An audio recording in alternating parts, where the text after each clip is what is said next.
Welcome to DFB, Doing Florida Better. This is where we spotlight the programs, people, and partnerships that keep our community active, connected, and thriving. From youth sports and special events to community stories and city updates, we're bringing you the heart of a city defined by a beach and driven by community. Let's get started. This is DFB, Doing Florida Better. Hello, and welcome back to DFB, Doing Florida Better. I'm your host, Kelvin Walker.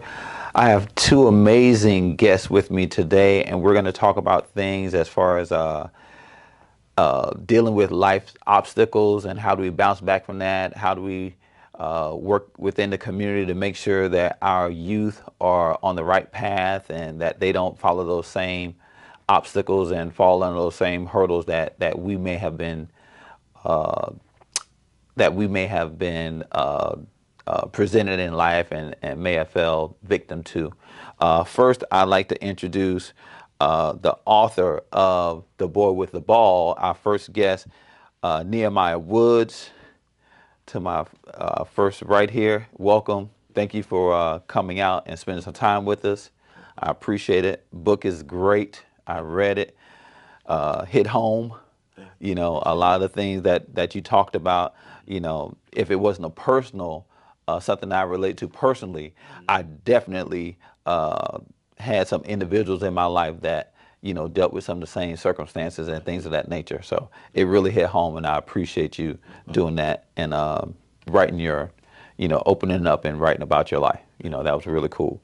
My second guest, y'all got to bear with me. I got a long list of things here, but this is Mr. James Nichols, retired BSO deputy, recent public service award recipient from the city of Deerfield Beach, student advisor at the Youth Automotive Training Center here in Deerfield Beach.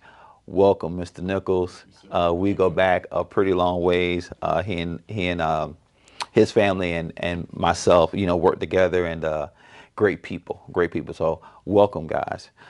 Today, I just want to talk about life challenges and obstacles, things that we may have faced, and how we could be examples for today's youth, and how you guys have been impacted by different obstacles or things that you have been able to help people through, you know, being a community service person, community activist, author, being a retired deputy, working at schools, and now working at the Youth Automotive Center. You know, so we're just going to hit on that a couple of things.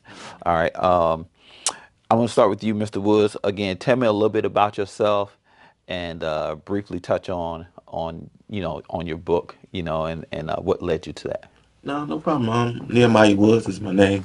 Go by the nickname Vert, the nickname that I acquired when I was a little shorty growing up. I grew up in Carol City. Okay. They call it Miami Gardens now. You know what I mean? Yeah, Carol City. Yes, sir. So you know, I grew up football player, man. I'm loving the game of football, and I kind of lost my way a little bit, man, as I coming into my early teenage years. You know, so you know, I just been putting my best foot forward since then, and you know, and reaching back out to the community, man, and letting these young men know that they, you know, they loved, man. You know what I mean? That they can overcome the situation. Just because you're from the hood, you don't mean have to be a product of the hood. You know what I mean? Yes, sir. So, well, I appreciate that. As I said, Mr. Nichols, I want to keep calling you Officer Nichols, but Mr. Nichols, give us a little bit about your background. You know, I did mention that you're a retired deputy, but you know, your background and your service that you're working on now within the community and things of that nature. My background is that we're pretty much no different. You know what I mean? I grew up here, right around this neighborhood in Deerfield Beach. Was met with many choices and challenges as I was younger. You know, I was raised by my mother, you know, single mom, and you know, so I had every opportunity to pretty much go out, and you know, she couldn't be with me 24 hours or anytime I was on the outside. So you know, I had those same opportunities and possible challenges. You know what I mean? The allure of different things. So with just being a product of Deerfield Beach, with being a product of hanging out at what we used to call West Side Park back in the day, and I had family members in Stanley Terrace. My father's family, grew up right there on First Street. So I'm a product of this neighborhood. I'm a product of this community. Yes, sir. But just as I was going forward in life, I guess something kept me, you know what I mean, from not making a choice that that would have hindered something that I wanted to do in the future. But I Right. didn't know I didn't know it would be working in the community. I didn't even know it would be being a police officer at that time. But something, and then it was probably my mom's belt, probably the way she handled her business, But it was just those things that kept me from not accepting those things that probably could have and would have hindered me when I was a younger kid. You know what I mean? Yes. So now when I look at that in my current profession as being a youth counselor for the Youth Automotive Training Center, when I look at that as getting into law enforcement and actually working with the youth that I work with, that I have been working with for like the last, let's see, probably 20 so years, right? I always know I'm no different from them. They're no different from me. All it is we meet each other right where we are, and I try to, just try to give them something to build up from there. And that's just been the whole theme of my, existence once I learned it, you know what I mean? Once I captured that part of it. Correct. Hey, look, I ain't here to be no better than you. I ain't here to be no better than, the parents that are raising you. Whatever your deficiencies are, they were mine too. And then that's I mean, in a nutshell, that's where I come from. Right. That's just it. And that's a similar story that I'm sure that a lot of young men are dealing with, as far as making those choices and coming to a point in life to where, who do I follow? What do I follow? How do I go about it? And I think you guys are perfect examples of that in your own right, as far as, that you had obstacles, but you didn't let those obstacles define you. You were able to move forward. I want to speak to you more about the turning point. Well, let's start from the beginning. Let's start from the beginning. A little bit about the book, The Boy with the Ball, Neighborhood Star. What was that like? Because I was okay in sports. You know what I'm saying?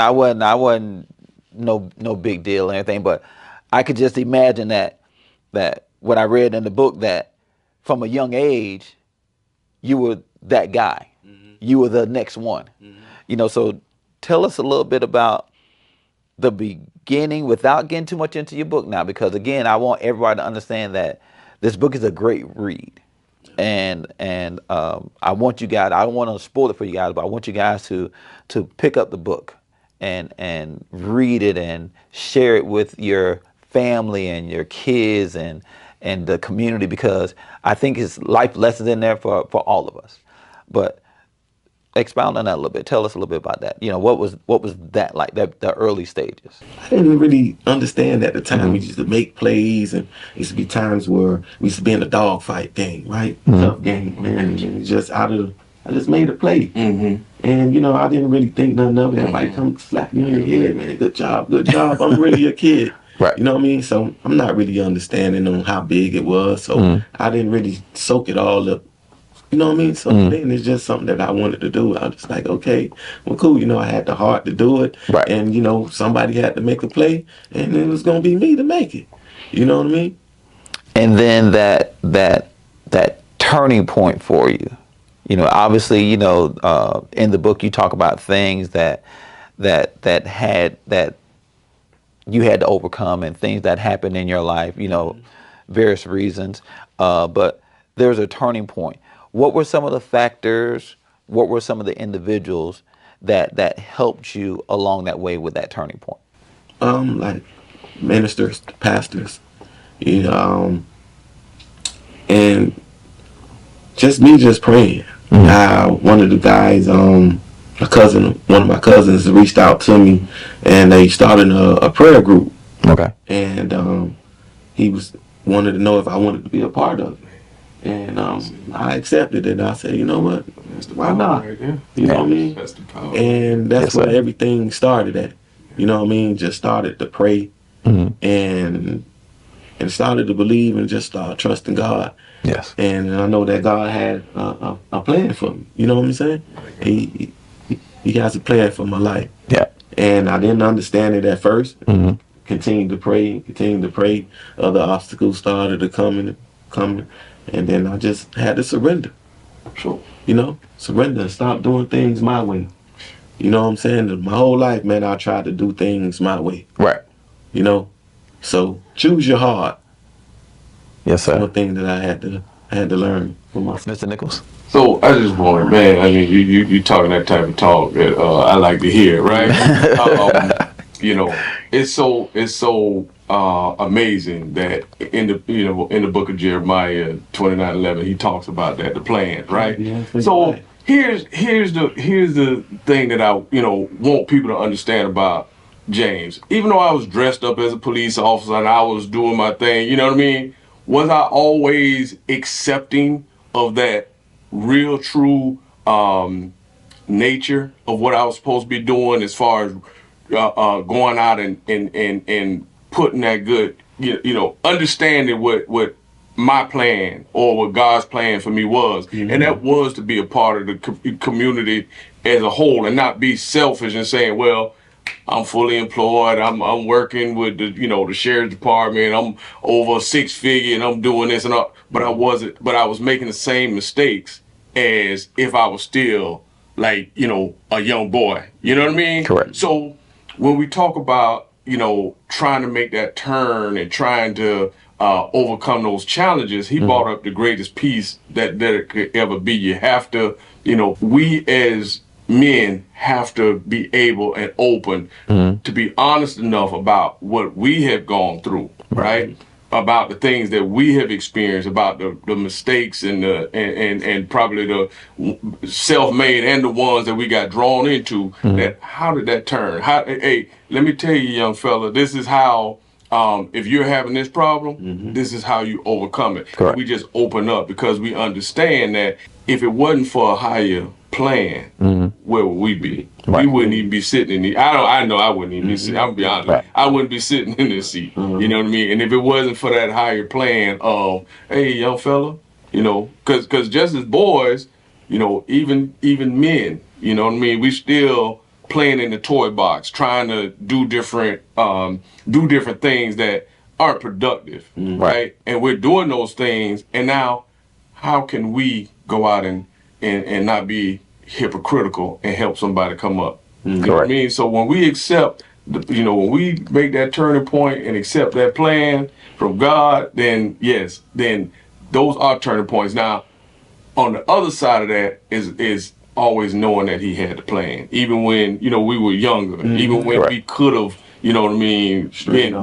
been straight off, dead to this day. You know what I mean? You know, there was something that kept us going for this day. So that I'm sorry, I don't mean to. Yeah, I know you're talking, man, but you talk that talk that I like to hear. But that's the truth. I saw you itching over there. It's the truth. It's the truth. Yes. Yeah. And being a police officer, former police officer, working with youth now, you're working with a age demographic that they're primed for that big moment in life to where you're making that decision as an adult. Before when they were making decisions, it was as a child. So they could rebound from that. They had others that would shelter them from their transgressions or from their activities and things of that nature. But now as grown-ups, young adults, they're coming into their own. Yes. Tell me a little bit about how you're able to help those young men, steer those young men, mentor those young men through the challenges and the obstacles that life may present them, because everyone's life is a little different. Everyone has different challenges and different obstacles that they may face and everything. Just talk to us a little bit about, how you're guiding them, and how you work your magic. Well, that's a good question. And I guide them with just telling them the truth. You're not a kid anymore.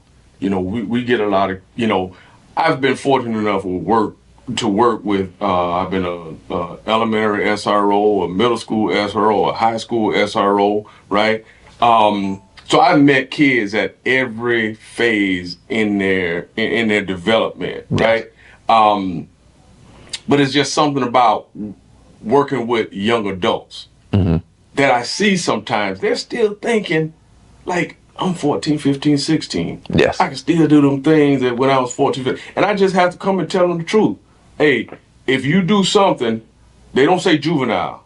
Once you turn 18, and the news report says a man, a man committed this crime. Yes, sir. Man did this, and so forth. So I have to tell them, I find it my responsibility not to coddle them. Yes. and keep, oh, you got time, and it'll be all right. You got another couple of years before Correct. this and that. No, I have to remind them, you're a man now. Yes. What you do now is going to carry with you from today on to tomorrow. Saying Yes. ain't no more juvenile diversion. Ain't no more what's the other word?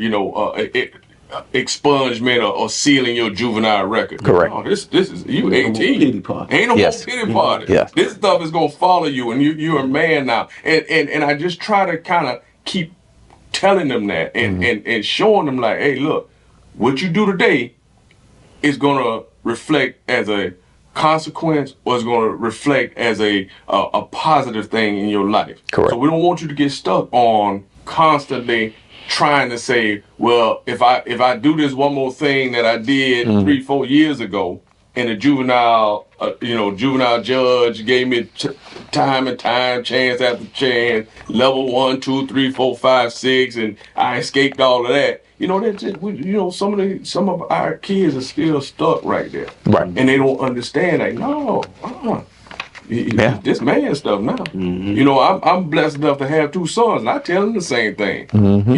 You're a man now. You know what I mean? Yeah, I still, you still my son, but from the world's point of view, and I guess that's from the world's point of view. We men, we gotta handle business as men. Yes. I know you might be thinking like you 18, 19 and still a teenager, but you're a man, and we got to start trying to think like a man. Right. You might not have a man. I mean, you might not be the man with as much responsibility as we have with families and bills and different things, and trying to hold down a steady job. Yes, sir. And then we work on, how should a man respect others, respect Right. themselves. Yeah. That leads me to moving forward. Once we've realized that, okay, that we've ran upon this obstacle, right, wrong, or indifferent. How do we move forward from that? How did you move forward from that? How were you able to understand that you found yourself with family members that were able to show you a different path, that were able to guide you to a higher calling? From that point, moving forward, what was that like for you in your situation? Tell us a little bit about that, the things, because there was a point in your book that you were saying, and I'm going to have to read it because it was too good for me to try to remember. But you had some words in here that really struck with me. And I'm just going to say a few words, and then I'm gonna let you grab it from there. Accountability, humility, patience, discipline, gratitude, faith. Tell me about some of those words. And I had to use all of those. Yes, sir. It was a time where I had to develop the patience. It was the time where the humility. It was the time where the discipline kicked in. And I had to sit there and be accountable for myself, from the decisions that I made, from the mistakes that I made from previous years. And although I was a teenager, a young man at the time, some of those mistakes that I made as a teenager led into my adulthood. And it caused for me to be accountable for myself, the only way that I can heal and be better from it. Right. You know what I mean? How can I overcome this if I'm not going to be truthful with myself on, man, that's your fault. Yeah. That's your fault. Not me being accountable for my own actions, for the things that I did. Correct. And during the time, it was patience, things that, you wanted to happen right away. And, you have to have the faith that, God didn't bring me this far to fail me. Yes. You know what I mean? Sir. I've come a long way, you know what I mean? So I was able to reflect and sit down in that hurt. Yeah, it's going to hurt you. You caused this on yourself. Right. You know what I mean? So I was able to sit down in it, and that's when I'll be able to be accountable. It's nobody's fault but mine. Right. It's nobody's fault but mine. So I was able to gain the accountability part. So I was able to start to forgive myself. I was mad with myself. I was angry with myself because I know where I was supposed to be. You know what I mean? As a community, what can we do? How can we help our youth? And again, issues like this do not see race, color, creed. They do not see sex, male or female. It comes in all shapes and sizes and all varieties. So as a community, how can we help and try to mentor the next generation, as far as letting them know that it's okay, you're gonna make mistakes, but repeated mistakes is what we want to stay away from. Growing in those mistakes is what we want to stay away from. So as a community member, Mr. Nichols, with you working in the community now and at the Youth Automotive Center and with the city of Deerfield Beach, how are you able to fill that role? I don't know, just somewhere I just learned how to not be judgmental.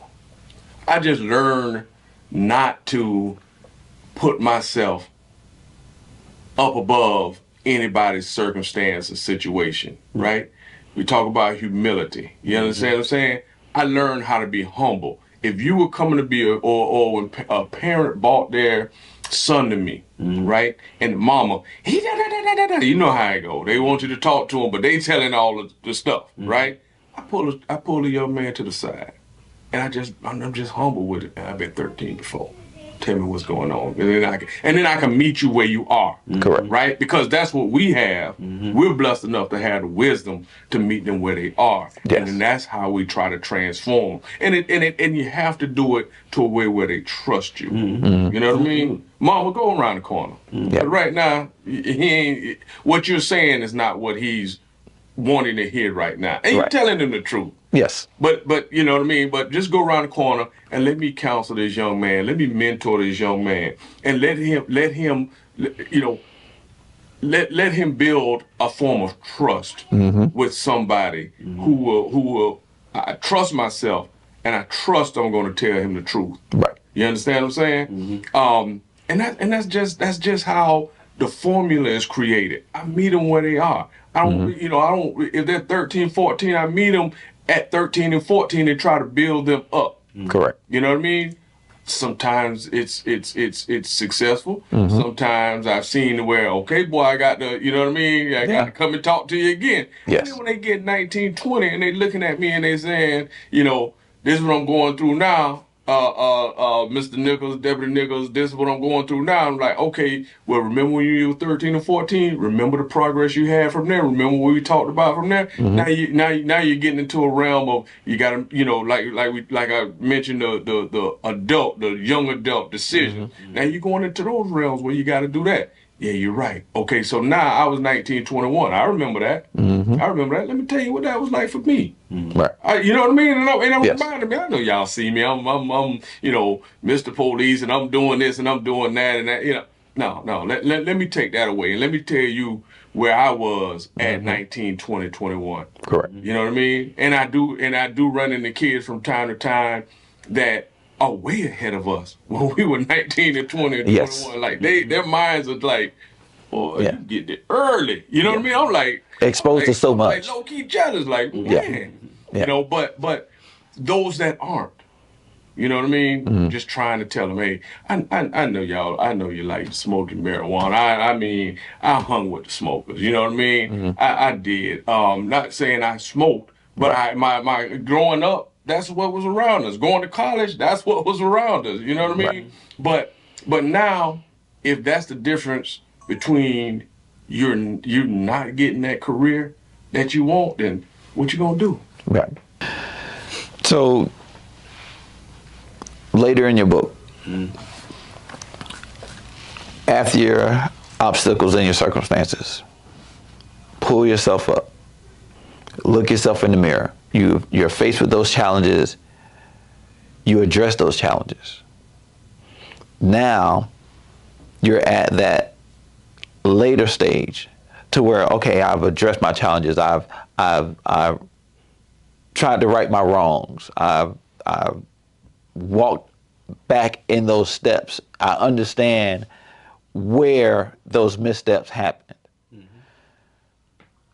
What does that look like, and how would you like the future self to move in that space? Well, honestly, I'm moving for my future self now. I'm doing the things now that my future self will be proud of now. Yes, sir. After the space that I've just come out of, I don't have time to play no more. Mm-hmm. You know what I mean? It's time to get to it. I Yes, sir. realized where I went wrong. I realized where I failed. And every day I'm putting forth my best foot forward. Every day. You know what I mean? I can't afford to sit back. I have Right. to stay in a creative space because I'll lose it. Yeah. Yes, sir. You know what I mean? I got you. So I realized it's okay that I could take one day off. Maybe. I Right. said maybe Give now. yourself that grace, Maybe. right, Because right. I'm not a robot. You know what I Correct. mean? But never could I miss 2 days in a row. Yes. You know what I mean? Because it's going to create a habit. Yes. You know what I mean? So I have to stay focused every day. And now once I realize I have to be focused every day, I have to stay focused every day. Because somebody's always watching.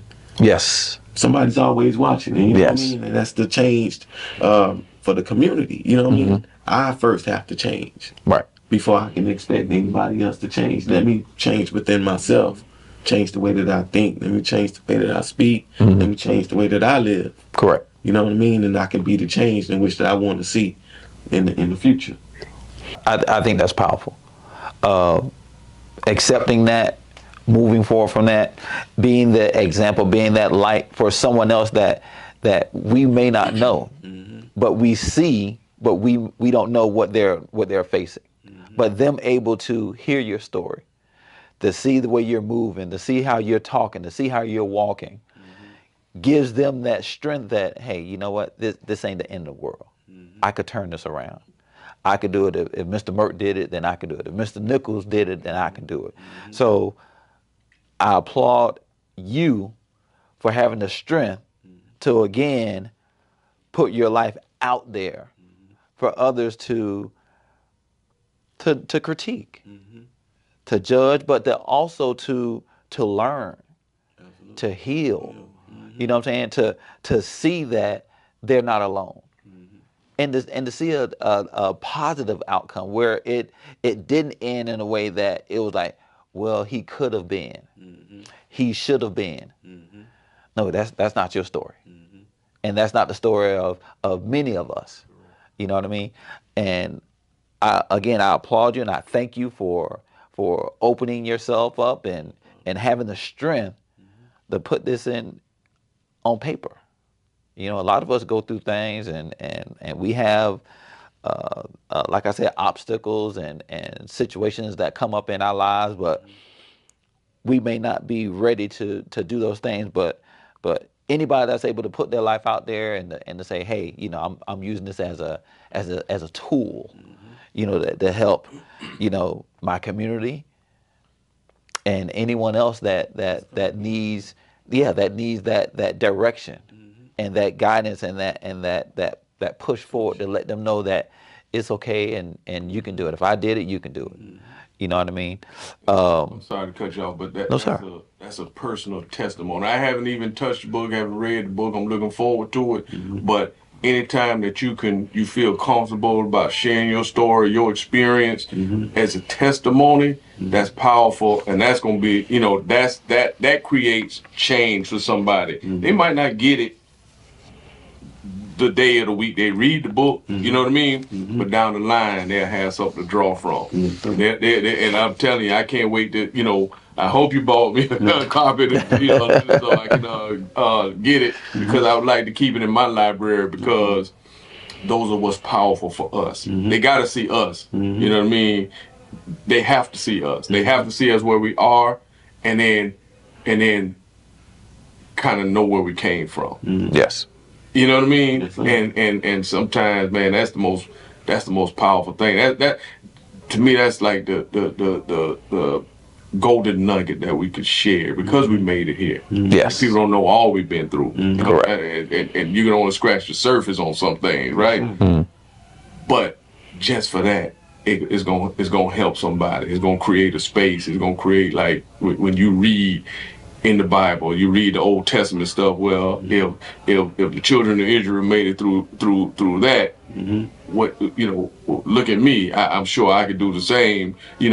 With the same belief and the same faith. You know what I mean? I think I haven't attempted to write a book, but just I know what the power of testimonies are, what the power of stories are, because somebody needs to see it. Somebody needs to hear it.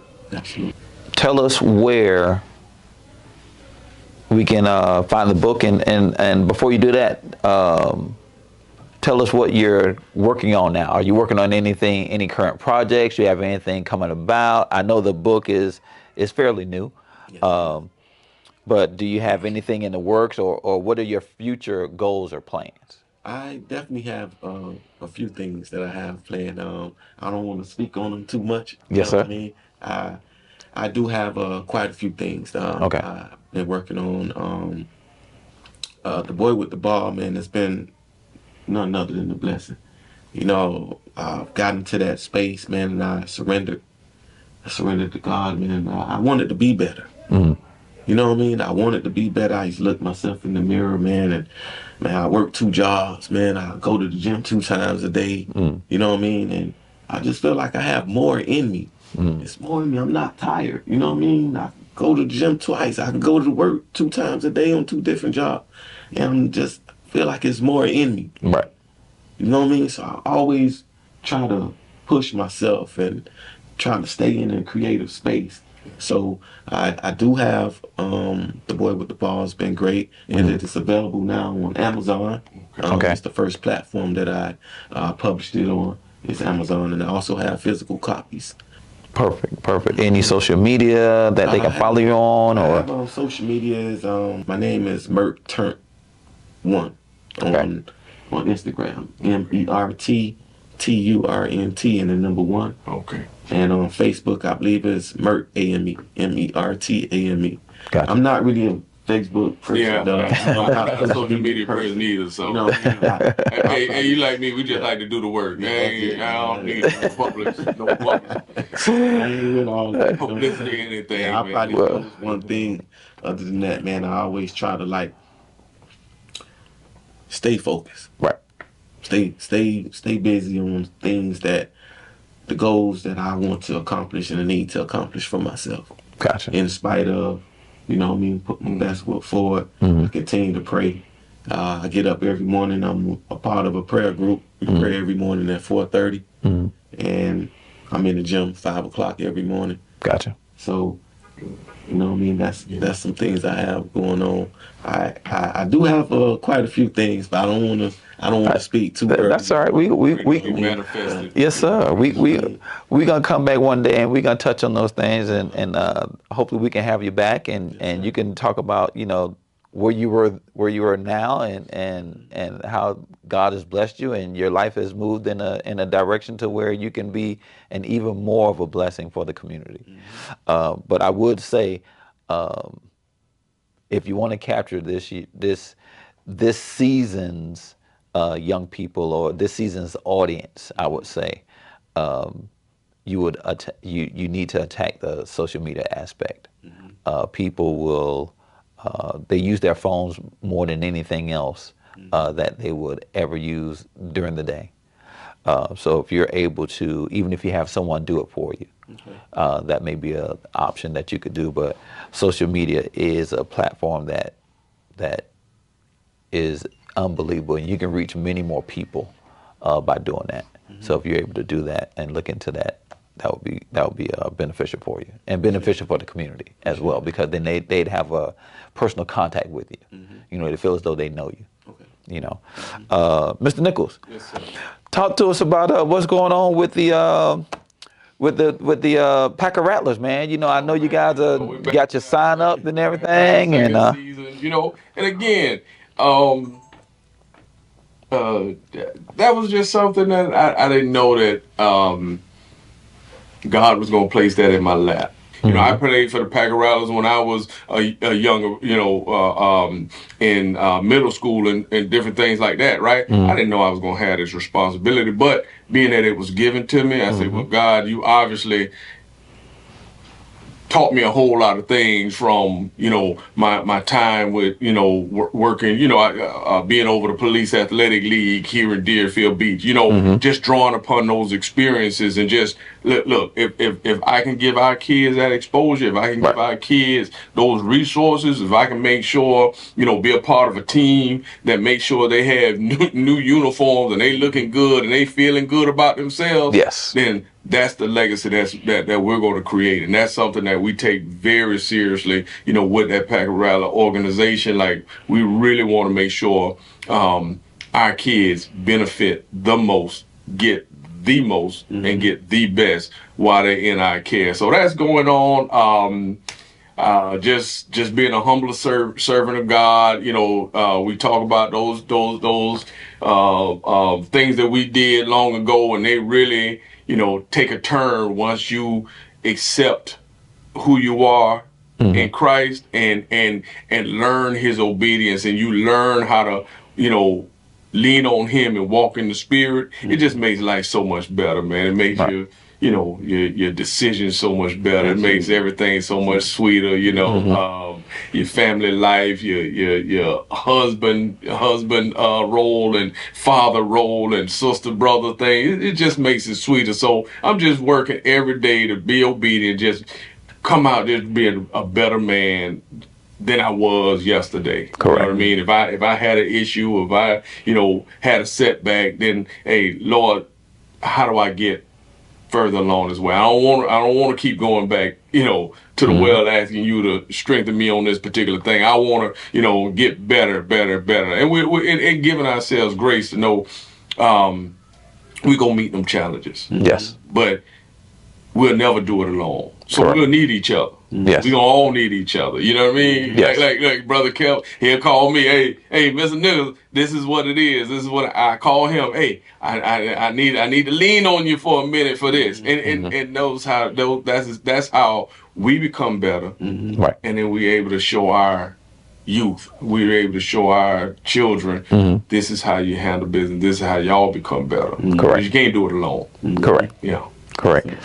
Again, I want to thank you two gentlemen for coming out this morning, spending time with us, sharing your stories, being young men in the, and I say young men, and I mean it, because you guys are a little bit younger than, you're still a little younger than me, but for the things that you guys are doing in the community, and for the examples that you guys are setting, and for the future Mr. Woods and Mr. Nichols that are out there that see and know that they have an opportunity. Yes, sir. And that's all any of us can ask for, is an opportunity. And again, it doesn't matter your race, creed, color, sex, height, weight. You know what I'm saying? It's all about how you're able to how you overcome those adversities, and then how you move forward from those adversities, and then become the person that you're meant to be. You know, again, I want to thank everyone for joining us today on DFB, Doing Florida Better. I'm your host, Kelvin Walker, and I thank you and have a great day.